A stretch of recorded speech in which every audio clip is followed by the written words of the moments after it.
professionals, welcome back once again to my YouTube channel. For this video guys, ay magluluto tayo ng red beef soup. Ayan, perfect ngayon season, ngayong taglamig. At ang importante guys, pasok na naman to sa budget nyo. So tara guys, let's try to do it again. Tara! So guys, ayan yung ating beef. Ayan, pinakulo na natin siya. So fresh na fresh from the cooking pan. Ayan. Pinakulo na natin siya guys para malambot na siya. As you can see guys, ayan, umuusok-usok pa, di ba?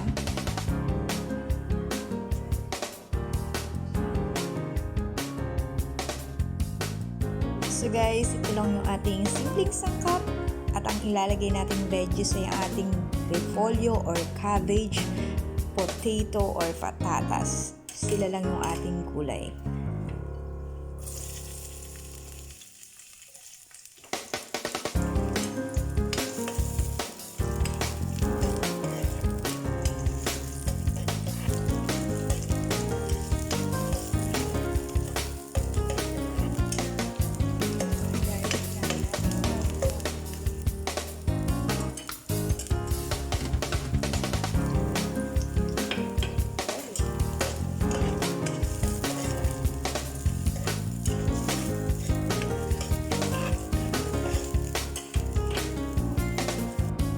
After natin masute yung ating garlic and onion, syempre, let's put our potato.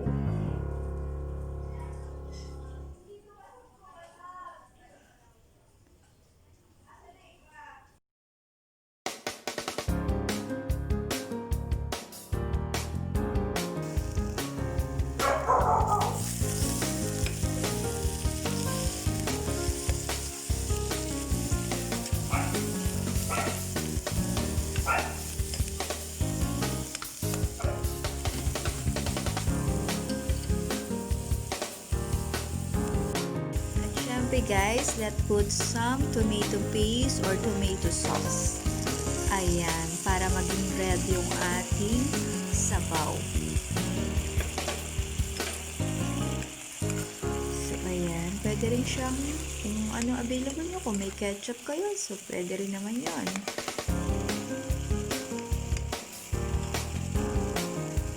Kung alternative. Kung walang pambili ng tomato paste or tomato sauce. So, ayan. And then, lalagyan natin siya ng 3 cups of water. So, ang paglalagay natin ng sabaw, it depende sa inyo sa dami ng baka o sa dami ng gusto nyo isabaw. So, diba? Nasa sa inyo yan. Siyempre, yung may lasa pa naman yung baka pag sobrang dami ng tubig, ay naku, mawawalan din siya ng lasa. So make sure lang na level yung ating paglagay ng water, like 3 cups of water para kasi kukulo pa siya. And then let's put some black pepper. Ayan. Yung medyo durog. More pepper, more fun.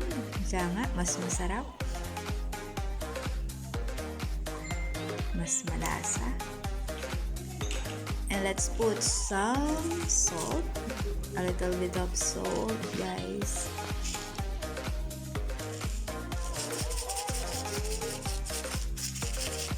Ayan, so ayan, okay na yun. And then, yung ating chili powder. Ayan, guys, maglalagay tayo ng chili powder for konting kagat, diba? Kasi red sauce niya. So, mas maganda yung may konting anghang habang hinihigop mo. So, mas masarap siya.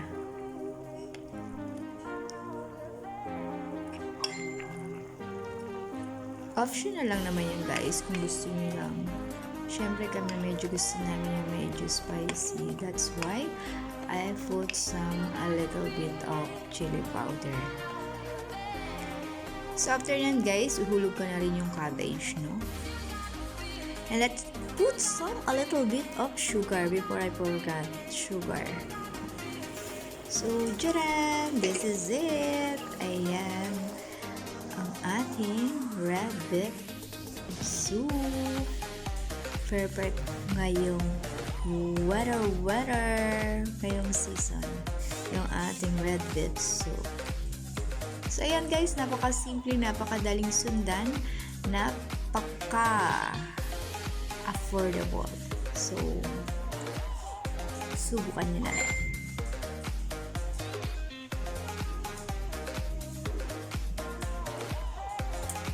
Ayan, masarap to guys. Sabi ko nyo, mapapasa. Ano yun? Mapapabalik ka.